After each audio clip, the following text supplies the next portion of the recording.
Bonjour les amis, j'espère que vous allez bien. Aujourd'hui, nous allons apprendre à utiliser la fonction et sur Excel.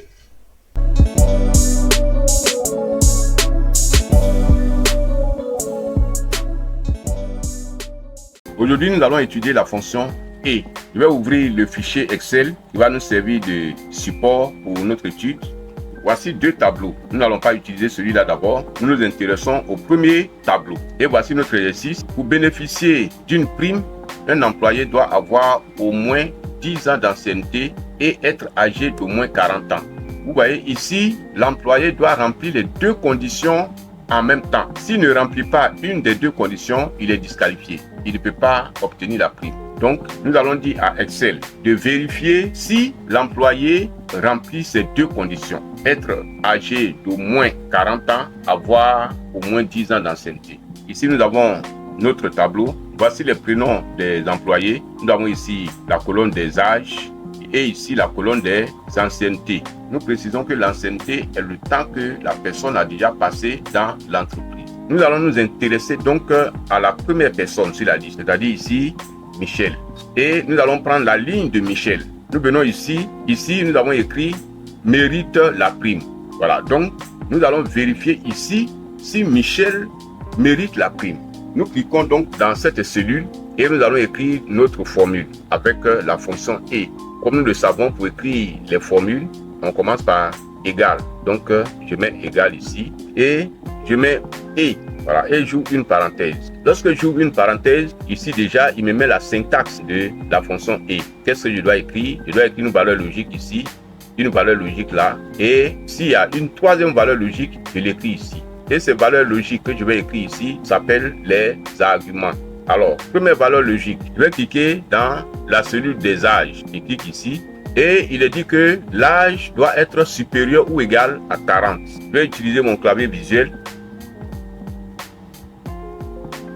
pour écrire ici supérieur ou égal.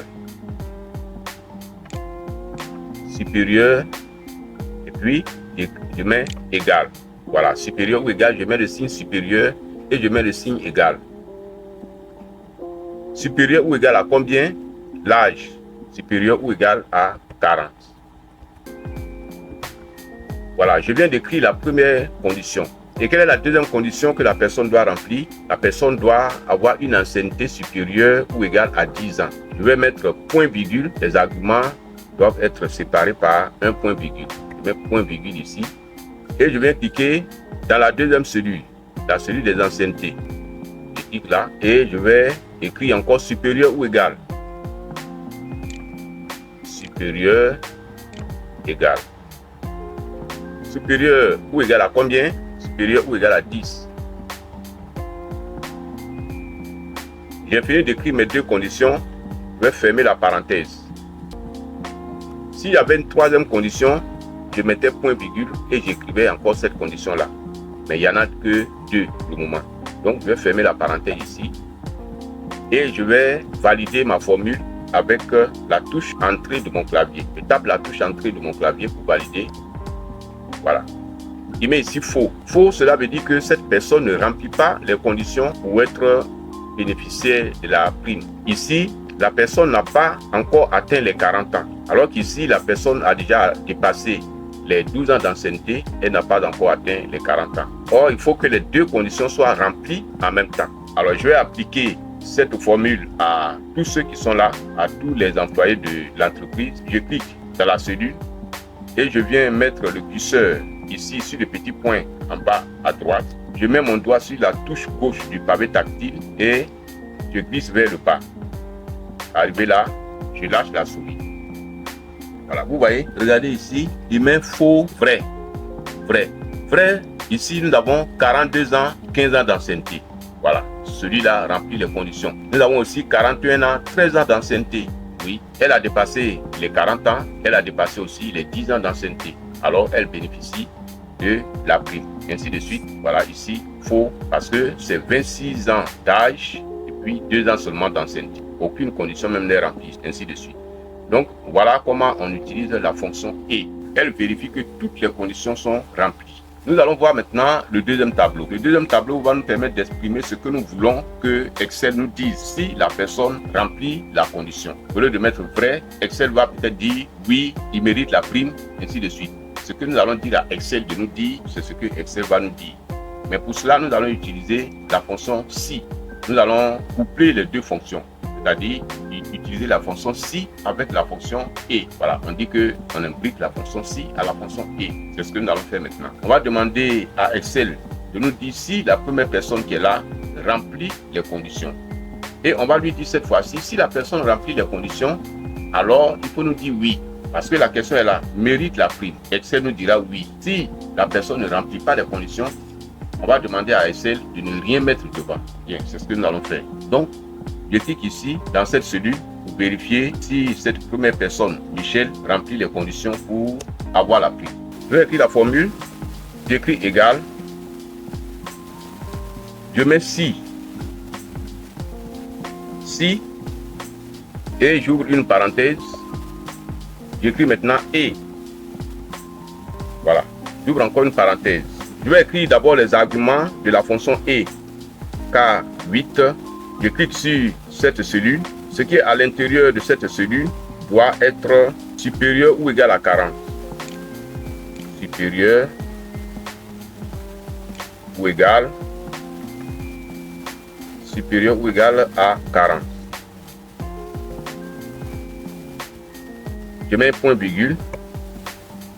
Et je vais cliquer ici. Ce qui est à l'intérieur de cette cellule ancienneté doit être aussi supérieur ou égal à 10. Supérieur ou égal à 10.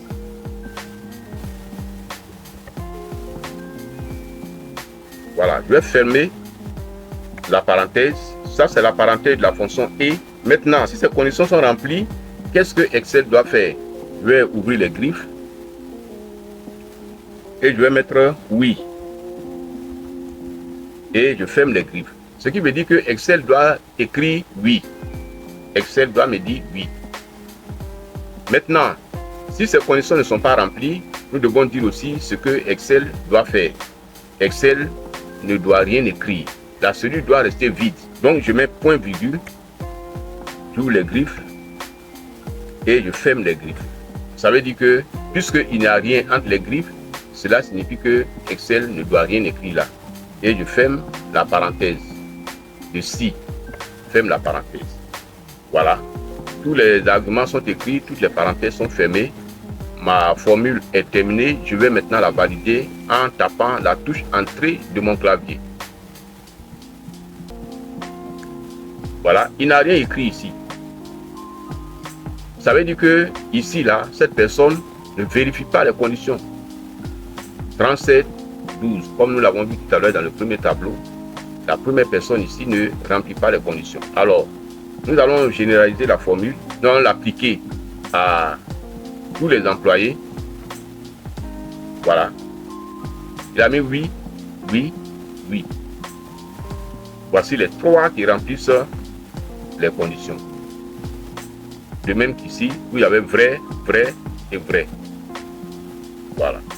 Ce sont ces trois-là seulement qui remplissent les deux conditions. Voilà simplement comment on utilise la fonction et sur Excel. Je vais enregistrer mon fichier. J'enregistre ici. Et je le ferme.